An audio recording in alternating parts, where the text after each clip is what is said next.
who's the chair of the Public Safety Committee, and also Chief McManus for agreeing these town hall meetings. As you know, a big focus for RERA now is going to make sure that there's a lot more community involvement with both the officials, within the community at large. And these are these type of meetings in which we all listen to each other's questions and we interact intelligibly with the differing authorities that we here on the island are fairly important. Because the only way we can solve the problems on this island is to have dialogue. Open and frank dialogue, quite frankly, which for a period of time was non-existent here on the island. So I'd like to thank both Chief McManus and Kevin Maloney from the 114th Precinct for being here tonight. I'm going to hand it over to Aaron, but I just want to make sure that everyone, respect everyone's opinions and everybody's questions. I'm sure there's going to be a lot of heated debate that we have. It's intentionally not meant to be completely moderated because I think it's want to see the emotion that everyone here feels. But at the same time, be intelligible, let's ask some good questions, and let's use this time that we have together intelligibly. Perfect. Thank you so much, Jeff. Thank you, everybody, for coming out. I know it's a somewhat miserable day. We're still waiting for spring to come forward. I think this is the end of the last week. This is the 6th of the 6 weeks the groundhog predicted, so hopefully that means, next week will be nice. Let's hope so, but in the meantime, I think the weather didn't do too bad. It didn't hurt us too badly. This is a decent turnout, so thank you all for coming here tonight. As Jeff was sharing, this is a great opportunity. We have had an ongoing dialogue with the new public safety director. He's now no longer interim, Jack McManus. He is now the director of public safety. We've been very fortunate with the new administration that they respect what RERA and the Public Safety Committee is doing, and they seem to really appreciate having dialogue with the community and are working towards a community policing style, which is something that we really fought hard for, because what we had seen was maximum enforcement of laws and very poorly done. Let's put it that way. There was a lot of abusive behavior and other things. It was just a little too aggressive for what we felt we needed here. And we're glad to see that that's changed. And today, this is going to be another opportunity. There was an audit that was done at one point back when we were protesting, and the board agreed they did an audit, which came out, which I don't think has ever been discussed publicly. The Public Safety Committee has never asked questions on it. That's the audit. There are some questions now which people do have regarding the progress, the recommendations that have been made by the audit team, and what progress we've made towards that. We appreciate you being here, Deputy Inspector. Thank you for having me. It's a pleasure. Sarah Beasy was a great guy too, and Sataris, who had been our officer at the time, we even awarded him with an award because Sataris knew how to do community policing. He met with the kids gave him enough respect that when he told them to move on, they moved on. And that was important, especially during that period of time, because during that period of time, public safety didn't understand that. And I know that Director Garrett thought he was weak, or he was lazy, or he was this. We knew he wasn't. We knew that he just had a good relationship with our kids, and that's what we want to see fostered with our new CPOP officer, who we haven't had the pleasure of meeting yet. I'm going to just open it up. I think that's the best way. Could I just make a statement, Sure. please? Kevin and I talk all the time, and we were talking about an hour ago about some issues in the command on the island, and he said, would you like me to stop by? So I sent a late-breaking text to Aaron, which she was probably already setting up over here. Kevin has a commitment at another meeting on the other end of the precinct, but since we meet maybe once a month with the Public Safety Committee, and we didn't want to wait another month for you guys to meet him, he was kind enough to stop by for a minute and say hello. So why don't you say a few words if anyone has direct questions for the Deputy Inspector of the NYPD. We know that there has been some recent activities. I know that you have been asked at the last town hall meeting, some things were mentioned to you, but now I hear that there's been a lot more interaction between you and the chief and the two departments as far as policing our community recently. So you may want to speak on that. Sure, okay. No, first of all, thank you for having me back tonight. I see a lot of familiar faces since our last meeting across the street. I've been here since November. I said last time I'm the commanding officer of the 114th Precinct, which covers Roosevelt Island. I'm in, if not daily, a couple times a week, contact with Chief McManus, who is Director of Security over here. So we go back and forth with issues as they arise on the island and try to have a two-pronged approach to tackling those issues, so that it's quality of life, crime reduction, crime prevention, and hopefully you've seen some positive results. I know there were some issues previously before the two of us had a tenure here at the area covering the island, but I expect positive things going forward. One of the things we're concerned about, and I want to come down tonight and speak to you about, is this burglary issue that we've had in the buildings over here on like 540, 560 Main Street. We have a burglary pattern, and anytime there's two or more incidents that are similar in nature, whether it be a similar crime, a similar perpetrator, a similar victim, the department will establish a pattern to try to have one investigator investigate those incidents and see if we can find out who's responsible for that. In those buildings, in that complex over there, we've seen several of these burglaries where people are walking through the halls, they're just trying open doors. These entries aren't forced entries. You know, we don't have somebody picking locks or breaking through windows. They're trying open doors as they're walking down the hallway. When they find an open door, they go in and they remove handheld electronics from these apartments. Where that becomes a concern is, first of all, people are getting their stuff stolen from their apartments, concerns us. Secondly, what we've seen recently is there have been people home that didn't lock their doors when they're inside their residence. These people are coming by, trying doors, they find an open door, they don't know what's on the other side. They go into the residence, and there's actually a person inside the residence that lives there that runs into the perpetrator that's trying to commit the crime. It hasn't escalated to the point where anybody's gotten hurt seriously, but it's a concern for us. We were fortunate enough this week to make an arrest in one of those incidents. The pattern is still an active pattern though. Working with the public safety guys, we're doing a crime prevention effort here on the island. We're going to go to the building over there and kind of let the residents know what to do to protect themselves. What's going on, first of all. So if you see somebody in the building that you don't recognize, or you see somebody in the building that's, maybe lives in the building that's trying these locks and taking opportunities when the situation arises, you can call us, let us know, we'll respond over here, we'll make sure whoever it is lives in the building, and hopefully we can, you know, hold the person accountable that's committing these crimes and breaking into these apartments. You know, I want to say we're in the double digits now since November of last year when we first saw it. It subsided for a couple of weeks, and then it reared its head again early this year. So, again, if you have any information, you know, please pass it along to the chief and his crew. Call us at the precinct. If you have specific concerns, we have a crime prevention officer, Officer Glynn, who works at the precinct. His job is to go out and conduct surveys, crime prevention surveys. So he'll come to your residence, he'll come to your apartment, he'll do a survey and basically identify weaknesses in either your door locks, your windows, and he'll make recommendations to you to improve your security in your residence. So that's something that's free of charge. It's open to anybody that resides within the precinct. And if you're interested in that, I'd be more than happy to pass his information along to you tonight and set up an appointment to come and have him visit your residence or visit your apartment. Is there a question, Matt? Yes? Yeah. It sounds like, but maybe I'm not understanding completely, that most of what you're finding, most of this kind of activity you're finding in the Eastwood building are buildings on the east side of the street, Roosevelt Landings. Right, yes. Okay, are you hearing anything in the other buildings of this this nature? Nothing like this. We've had 540 Main Street, I'm not sure if it's Eastwood 540, Yeah, 560, yes. that building in there, you know, so we've increased our vertical patrols, our visibility in those buildings, along with the public safety guys. But specifically, those type of crimes we're seeing in those buildings over there right now. The reason I'm asking that question is I sometimes distribute the newspaper every 2 weeks for the Wire. And I distribute it in our building, I've done it in other buildings, more often in Manhattan Park or here.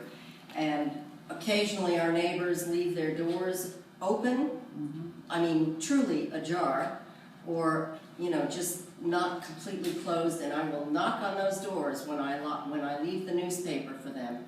and make sure that there's somebody. I try to let them know that I'm dropping the paper, but that their door is not closed. And I don't know if it's locked, but it's not closed. Right. And I have seen that, and I try to, and I probably will pass that message along to the people who distribute for the newspaper, to make sure that anytime they see a door that's ajar, or, you know, even if it's not open, but just resting, that they need to knock on that door and make sure that they say, I'm the wire distributor, your door is unlocked, you need to, or your door is opened. Just word of mouth, even amongst community groups or neighbors, just if people know what's going on, you can be your own best protection by just locking your door and securing your apartment, even if you're inside the location, you know, Right. because, like I said, this is what we've seen, people just taking advantage of the situation. Sometimes there are family members throughout the building, and somebody will leave their apartment, they'll leave it open, and they'll go to visit another relative or somebody on another floor, and Right. they don't think. What is the information that you were going to give, because we can also put it out? You have a number for people to call? I'll give you the crime prevention office there at 114 Precinct. Officer John Glynn, Glynn, 718-626-9324 or 9327. Okay. John's the guy that'll come around and he'll do the security survey in the apartment or the residence and make recommendations. Okay. John's not here tonight, but his partner is Officer Coleman, who's our community affairs officer at the precinct too. So Hi. one or two of those guys will come by and do the security survey. But really what we'd like to get out tonight is just word of mouth. Like, this is what's going on in these buildings. This is what we've seen. These are the reports that we've taken, and a lot of this stuff is preventable. You know, if you secure your door, lock your door, see something suspicious, call us and let us know. So this isn't even just with credit cards? I mean, because if I don't double bolt mine, you can get in with a credit card. I know I double bolt mine. There's no forced entry to the door, like the door's not being pried off. We're not seeing doors that are kicked in. Okay. You know, if you have a flimsy lock, it's certainly something that's bypassable, then it's certainly an option also. But, yes, ma'am. Yeah, I just have a quick question. You know, I know you have a lot of experience citywide and in Queens with large apartment complexes, how they handle these problems, other apartment complexes. I know we have, building management does put cameras in lobbies. Have you ever heard of building management actually putting cameras along hallways? Is that done or is that never done? It is done. When I lived in Manhattan, on the Upper East Side, there were cameras in the hallways. Yeah, I work in an apartment complex building that they have cameras in the hall. Imperial House on 68th Street, and they have them in the hallways. Hallways, you know, common areas, lobbies, staircases, stuff like that. Anytime we can get cameras in there, it's a deterrent, but if something does happen, it's a great way to track somebody down too. I mean, she's had her hand up, so I'll come back to you. Yes, ma'am. Okay. Hi, I'm very short. I'm the president of the Tenants Association in that building. Okay. A couple of things. Number one, did you get any kind of identification from people when someone, you mentioned they actually came into the apartment and saw them? Did we get identification from Did you get the bad guy? ID? Did they give you a description? Yeah. Well, we have a description, yes. But we didn't get ID from the person, you know. I meant the description. Right, a generic, you know, vague description, yes. You know, a lot of times it happens fast. As soon as the person that comes in knows somebody's in an apartment, they're not looking for a confrontation. They try to get out as soon as possible. So we get a generic clothing description, maybe a race or a sex of the individual, but nothing definitively where we've been able to. I was home the other day and I got a knock on my door, and I was very, very suspicious of these people. It's two people. One is a young Asian woman, and the other is and she's about 5'4", 5'5", and then there was a man with her. He was a light-skinned black guy, very curly hair and mustache, and nothing they said made sense. They claimed that they were, doing some kind of asking for contributions to an organization that didn't seem to exist. They had no identification with them. Did you open the door? I opened the door because I was expecting management, and stupidly, I was expecting John Hantz, and he was coming at the same time, and so without thinking, I opened the door. I'm going to recommend that you do two things. Number one, some of the apartments in our building people don't use their peepholes. Right. Some of them, the peepholes are painted over. And so you need to let management know that they have to go around, look at those peepholes, and make sure that people can look through those peepholes. But the other major problem in our building is just 49 doors. In and out, egress, yes. And you get into, if any one of those doors are unlocked, people can get anywhere in that building. And on every given night, and sometimes I go out with Jack's crew and we check out the doors, and on any given night, there will be 6 to 8 doors that are either wide open, and I mean the building doors, wide open or broken locks. And it just is not a secure building. Anybody can get in that building, and that's why that building has the problem where nobody else does. That building has to be secure. Those doors have to be locked. Okay, thank you. Sir? Yeah, just on this, that's not really what I wanted to address, but as long as this question has come up, it's not really something that the police can do. But what I think would be very important for the tenants associations and for RERA to do is to advocate a better security system for the building, which to me I think would begin with door people to figure out a way in the complex. This is not your problem, it's something I think the tenants have to demand. But there's no question in my mind that just having a more regulated entrance and exit from the building and a record of that like exists I think in just about every other building complex on the island, in addition to cameras, would cut this down considerably. It would make it easier to, catch somebody that did it. So that's just my opinion on that. But on the other question, I wanted to congratulate Jack for getting the position. I just wanted to, for a second, because I think everybody here knows that a year ago today, the residents of this island were involved in a very intense struggle over the problem of, in my opinion, criminal activity. But unfortunately, in this case, a lot of it was being perpetrated by the people that were supposed to be the ones opposing criminal activity, but were, in our opinion,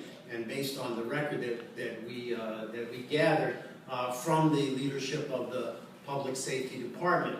And a year ago today, around this time, we had one of maybe the largest protest rallies in Roosevelt Island history to protest these abuses, that we had a long struggle that was ultimately successful in its main demand of getting the removal of Chief Guerra.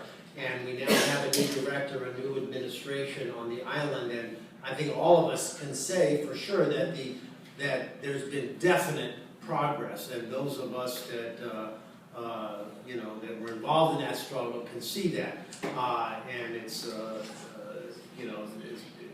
we think that's been very important. However, there is it's been a year, and we do have some outstanding issues from that period that do have relevance for today, and I'd like for Director McManus to. I think that Deputy Inspector Maloney is not staying, and so we should focus on things that he can assist us with, right?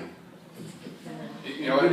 Well, I apologize. I can't. You didn't come at the beginning. Were you late? No, I was here from the beginning. I can't say for the entire meeting. So let me just take a couple of police-related questions, That's and all, then once I go, Director McManus can follow up with some of the stuff that pertains to him and his staff. So we get the woman back, and then I can give yes, ma'am. Well, I just had to experience another arrest. My son was arrested this week for burglarizing someone's home, and he was let go because public safety showed the victim my son's picture and then told the victim, oh, he's in a lineup, go pick him out, and the person picked my son out the lineup.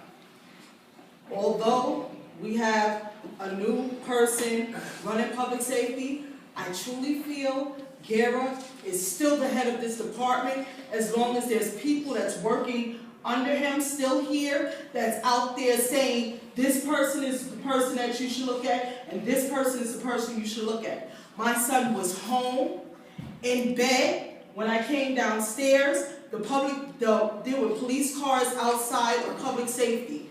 Remember that day? Yes. My son was in a bed, but yet public safety will take my son's picture because he's a target and because anybody that's on the public safety committee is a target, is being targeted, and I'm tired of it.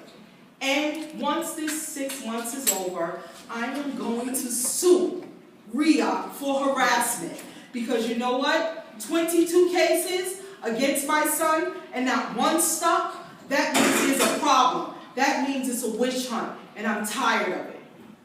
Okay, I'm going to respond in fairness to the folks that work with me, and in the interest of the people that are here tonight, those facts are entirely untrue.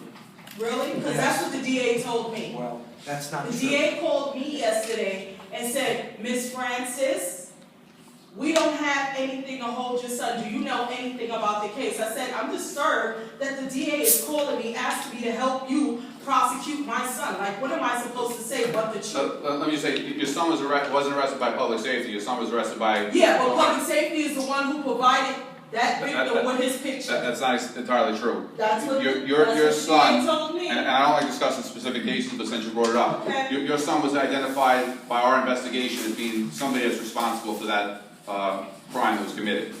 Your son, it was a wanted poster. We were looking for your son to bring him in and speak to your son. He was on a wanted poster? We put out a wanted poster because we were looking for him. What wanted poster was that? I think that conversation needs to be between just you and the officer. Absolutely. I'm just know what's going on. trying to explain to you, our investigation identified your son as being a person of interest.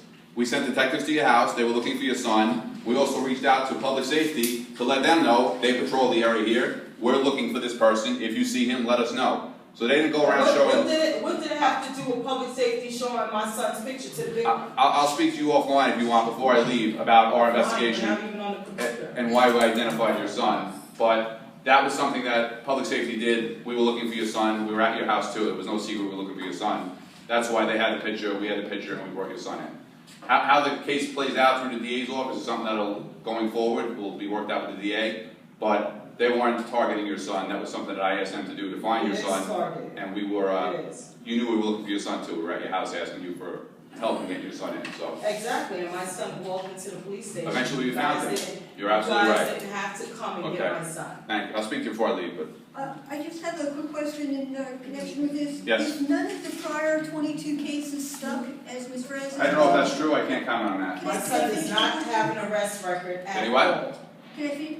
Yeah, can I just finish my, if none of the prior 22 cases stuck, Right. as Ms. Francis has indicated, then how could he have been on a wanted poster? I told you, our investigation, we're conducting investigations into this burglary pattern.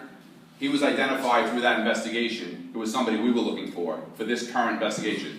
I have no idea about the previous 21 arrests that he had. This case, this investigation, her son was identified. We arrested him for being a part of this burglary pattern. Yes, ma'am. So, I just, not related to this, I've lived on Roosevelt Island since 2000. When I first moved here, I felt pretty safe. And in the past few years, we've been hearing more and more about guns on the island, gangs on the island. How worried should we be? I mean, is this getting less and less safe of a neighborhood? I don't see anything less and less safe. I've only been here a few months though. There's not a ton of violence as far as shootings and stabbings and slashes and stuff like that. All of that stuff gets reported to me, so I would know about it. From time to time, we do have robberies, in transit. Somebody will be on a train and get something removed from their property. But as far as violent crime, we don't see a ton of violent crime taking place in and around the island. No, It has it hasn't. The one incident with a gun was on July 4th, and a guy got shot in the hand. That's right. There was an incident with a pellet gun 3 or 4 weeks ago that was taken. That's it. There's no, the uptick in crime we have right now is restricted to burglaries. Okay, Violent crime is not up on the island. are there any more police-related questions? Yes. Matthew? Yeah, I want to thank you and Officer Coleman for being here this evening. What I wanted to ask you about, we've been really very fortunate in the CPOP officers that we've gotten, people who really took an interest in sector robbery. But they've never lasted very long. And my question is, can we hope to find, perhaps Officer Coleman, somebody who will be here for a period of time? This is not an easy place to figure out. The real estate alone, all the ins and outs of all these buildings, I agree with you. are hard to figure out. And if we can get some institutional members going here with someone who's here for a period of time, it would be a great asset. Officer Sotaris was mentioned earlier, and he moved on. He's still in the precinct, but he works in our auxiliary office now. He was great. I hear great things about him. He does a great job for me over there. We had Officer Ryan, who we assigned to the island.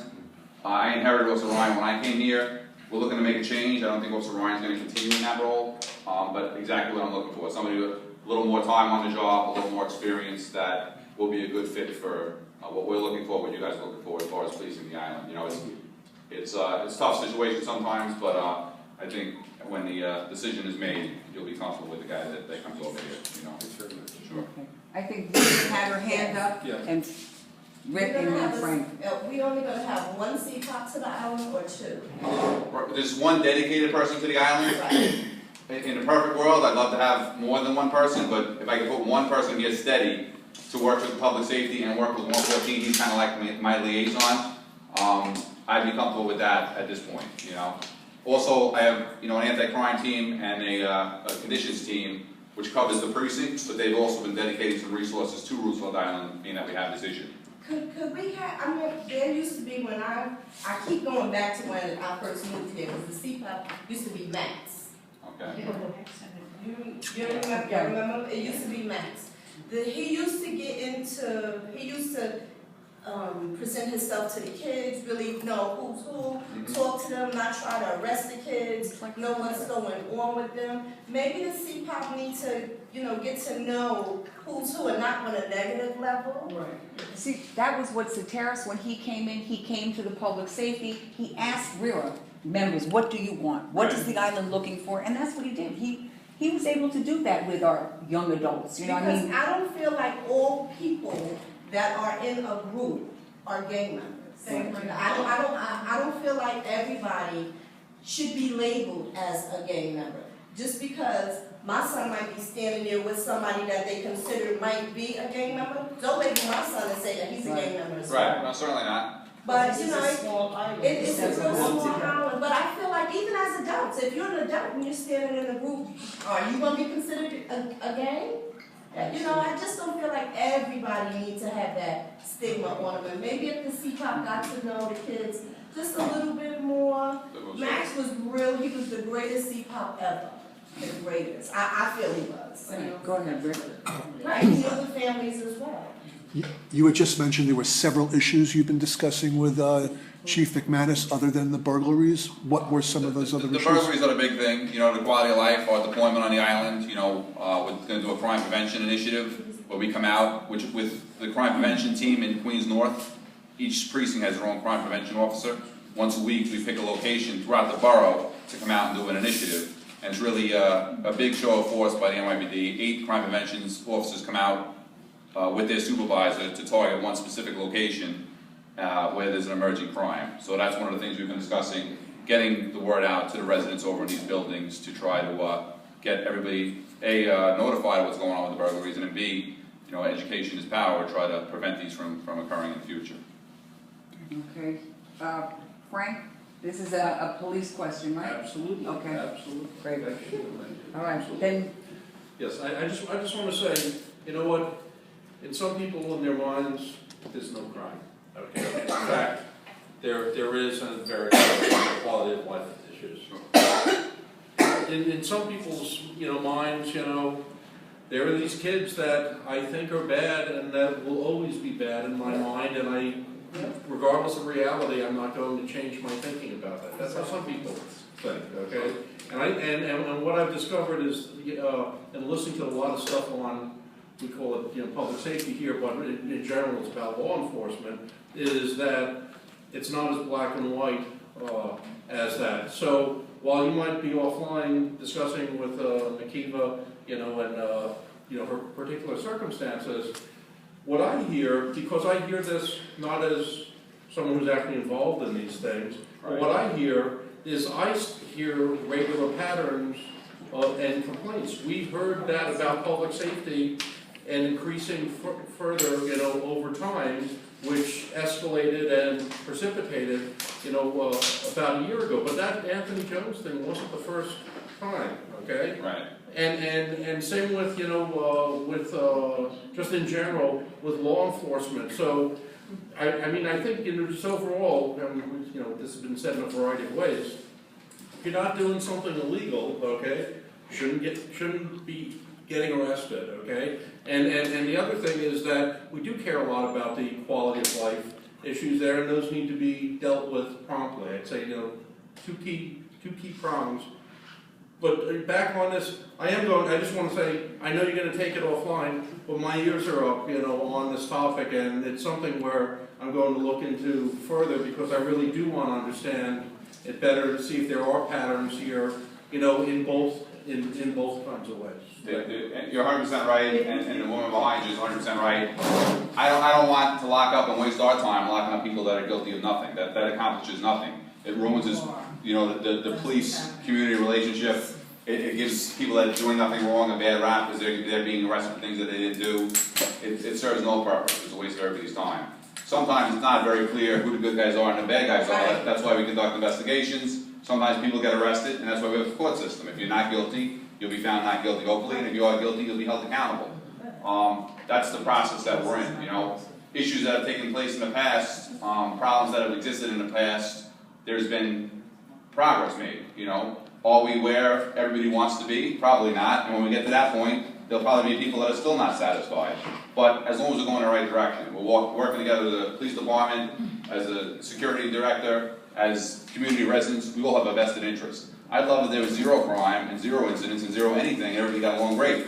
That's not realistic, it's a nice goal to strive for, but until we get to that point, these are great things. Have public meetings like this. Voice differences, voice concerns, get it all out in the public and work together towards a common goal, You have my commitment on that, I know you have the security director's commitment on that, and just by your presence here tonight, I know you guys are committed to it also, so thank you. I think good things will happen. Thank you. Okay. Yes, ma'am? Just want to go back to the question about the CPOP officers. Yes. You mentioned that we were going to have one CPOP officer. Okay, I'm under the impression that you have like 3 tours of duty in a day. Mm-hmm. So if we have one CPOP officer, how many hours do we actually get of policing? Well, like every sector in the precinct, you have 24/7 coverage. There's always, this is Sector R, Sector Robert, there is always a sector assigned to Roosevelt Island, 24 hours a day, 7 days a week. What I try to do is have one officer, a dedicated officer, who will go to every meeting on the island, who will be a voice with the public safety. Sometimes when the sector car is driving by and they're handling radio runs and going to the next job, you don't really get that intimate feeling like you should with a CPOP officer. By dedicating one person to the island who comes to the meetings, who gets to know who the problem children are, who the good people are. That was not meant to you. So you're not saying that you're going to station somebody? He is stationed here during his tour. His tours vary. I moved him up earlier. Most of these burglaries would happen during the daytime hours, so he was doing more daytime stuff. If there's stuff during the midnights, he can work during the midnights. And so he'd be here for like an 8-hour tour? Right. How many days a week? He would work 5 days a week. And then what we usually do is supplement his coverage with one of the conditions guys, one of the anti-crime guys. There's always coverage on the island, and as the issues arise, as conditions arise, we adjust our resources accordingly to address those issues. Okay, go ahead. Yeah, you're speaking in terms of good guys and bad guys, and you don't ever want to make false arrests. The problem is we're coming out of a situation on the island where we had a pattern for several years of the bad guys being public safety officers. and of people being falsely arrested, not just isolated cases, but patterns of that. Right. Now, what I was trying to say before I was rudely interrupted, was that we feel that there have been progress made in that. We are getting, and Public Safety Committee are getting radically reduced complaints in terms of the type of pattern of abuse that was prevalent under GERA. We have hardly been getting any complaints about abusive behavior on the part of public safety officers and things like that. And there has been an improvement to the point where, you know, concrete questions of public safety and things like that can be dealt with without, you know, overwhelmingly the obstacle being the behavior of the public safety officers. Sure. Now, having said that, we do have a problem of the legacy, because although we got rid of GERA, we still have a number of officers on this island that are still in uniform, that are still public, that were almost personified, and I'll say one person in particular, Sergeant Raul Hernandez, who has a pattern of abusive behavior, of unprovoked violence used against residents, of participating, for example, in the Anthony Jones incident and several others that we can document. And we feel it's unacceptable that this person and has been involved in even some of the old officers that are involved in training things. I think that was in the audit report, things like that. This is unacceptable, and we feel it's been a year since the Public Safety Committee has been very patient in letting Director McManus get the job, which we're very happy about, to get settled in, to get the new administration of REOC, to get acclimated to the situation and all the other issues that exist. But this is something that I have to say that we're very dissatisfied about, and it has to be addressed. It's just, you know, and that we are going to have to go on another campaign around this, particularly around Sergeant Hernandez, because it is unfair to the victims that he has had over the years for them to have to see his face every day on this island doing things when they know that he got away with this abusive behavior, and we're not just going to deal with it. So, and one more thing to that, and he heads the union, Right. okay, which really leads, you know, a very bad example. I think that's, you know, And he's a sergeant, meaning he was in control of the arrest of Anthony Jones. Right. He was the supervisor. He was the supervisor, but, okay?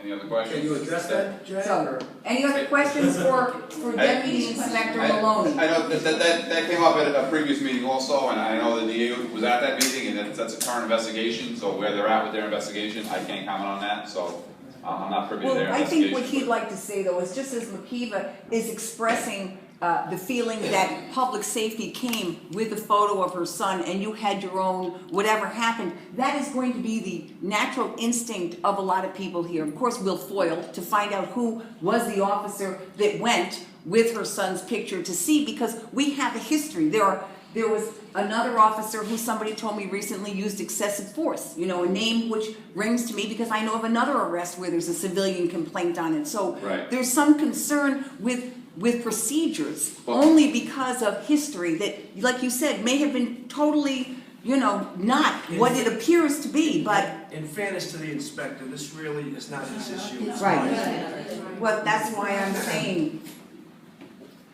We'll continue to work with public safety. You know, when there's somebody on the island that we're looking for, we'll make every effort and use any resource we can to try to bring that person into the precinct so they can, you know, at least speak to the detectives or speak to the DA's office when it's appropriate, you know, so we'll continue to do that. If there are individual issues, I'll be more than happy to discuss them as they come up too.